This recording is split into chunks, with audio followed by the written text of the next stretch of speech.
In this viral video, a mob of teens jump up and down on cars, screaming and kicking them, while the man filming says that you guys are gonna get shot. It's really amazing. I'll play it for you. There's not much audio other than people just screaming and running about. And we have James Woods saying this is unfixable.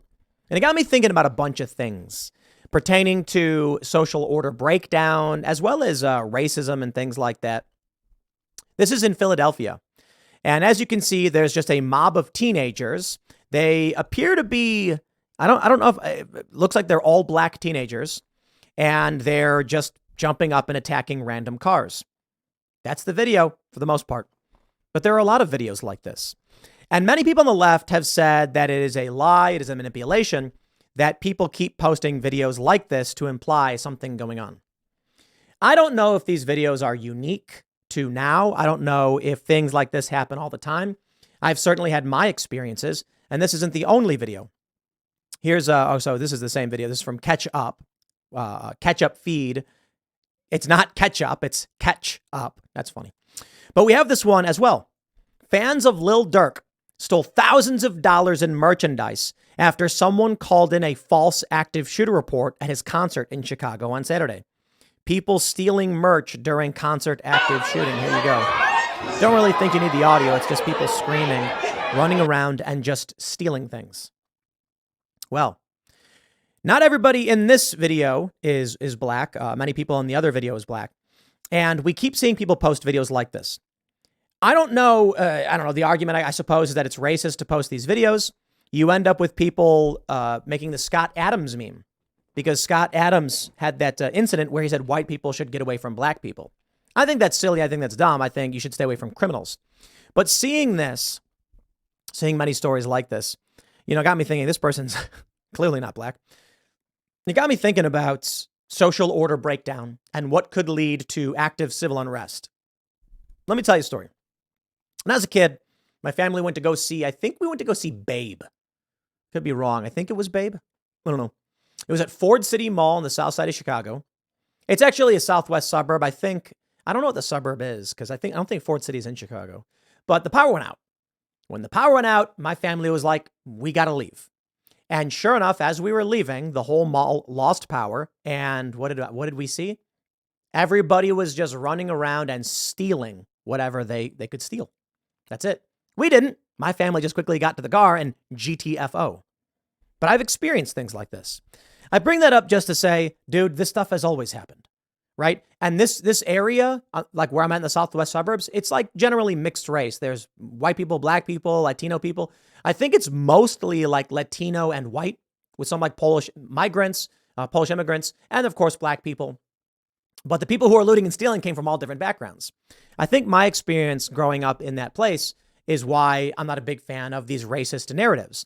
You see these videos, which tend to be mostly black teens doing these things. It could be cultural, having nothing to do with race. It's just people in these areas engage in these flash mobs. But of course, you've seen rioting and looting from all sorts of different backgrounds. And this is one of the points I want to make before we get into the talk of like social order breakdown. Antifa's mostly white, and they go to black neighborhoods and smash and destroy things. So I think that's important to point out. When we're sharing these videos, people can say like, oh, it's so racist they're sharing these videos or whatever because it shows black teens doing this. And I'm like, no, many of these people also share Antifa, which is mobs of white people going around doing much the same thing. However, I do think racists certainly do post these videos and then act like all of this stuff is it's an issue of race. I'm just like, dude, I'm old enough to remember when those two white women in Antifa were vandalizing a black neighborhood, and two black women were like, stop destroying our neighborhood. I'm also old enough to remember when you had that, I can't remember which shooting it was.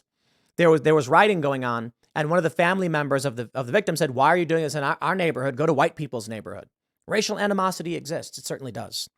But outside of all of that stuff, let's talk about, I guess the issue of social order breakdown. You look at this video in Chicago, people are looting, they're stealing because someone called in a shooting threat. As soon as social order breaks down, this is what happens. In Philadelphia, Seemingly for no reason, these kids are attacking vehicles. Look at this. They just run up, jump on this car. There's no rhyme. There's no reason. There's no social order. The dude filming the video keeps saying you're going to get shot. So what happens when they do? What happens when there's a guy who lives in a neighborhood? McCloskeys, remember them? Black Lives Matter riders break down the gates to their private neighborhood. They come out with guns. They get criminally charged. What happens when people say the government's illegitimate because the government is supporting crime and reckless destruction from various mob groups, flash mobs or otherwise? What happens when someone just says, hey, if someone you don't know shows up to our neighborhood, here's the text group. Let us know. We're taking things into our own hands. I'm not talking about crime. I'm talking about just strangers in general. When I see this stuff and I see people jumping on the car like this, how long until you think someone just slams the gas? We already saw this throughout the summer of love. All these far left extremists were attacking cars, and a few of these cars sped through. I think it was in the Pacific Northwest, like Seattle or Portland, where BLM activists all stood on a highway. And when they started attacking a car, the car sped forward and slammed into a bunch of them, sending them flying. The person who drove that vehicle, I think they didn't get charged with any crime. There's video footage of it, fortunately. When we talk about, oh, look right here. You can see right here on the right, Civil War and Tim Pool trending. When we talk about Civil War, people assume it must be Democrats marching down the streets towards Republicans because these people are not smart. No, Civil War can erupt when various factions start asserting authority over themselves and their jurisdictions. The federal government is forced to intervene. Let's say there's a scenario where a flash mob attacks a random neighborhood for no reason. Locals who live there have formed a local militia group. Militia typically referred to like the locals who would take up arms and had some kind of organization. But let's say Neighborhood Watch, and they're armed. And a bunch of people are running through, throwing bricks, setting fires. So these guys go out with guns. And then some of these people in the crowd start attacking the people with the guns. What happens when these locals open fire like the roof Koreans did 30 years ago? Someone gets shot. Then the police say, we're coming in to arrest you. You're going to be arrested. Right now, if something like that were to happen, I'd imagine the Neighborhood Watch individuals would surrender. They'd say, okay, I guess. Ahmaud Arbery is a really good example of this. A guy was terrorizing their neighborhood. They had evidence that he was. The police were looking for him. He's on camera committing a burglary. This has all been reported. I'm saying reportedly, he's all of these things. And they were told not to intervene. They shouldn't have, but the McMichaels chase after him. And then when Ahmaud Arbery runs around their vehicle and attacks Travis McMichael fighting for the shotgun, again, I'm not saying it's justified or not. I mean, if someone was surrounding me and he had an armed shotgun, I might want to defend myself too. Like, what's going on?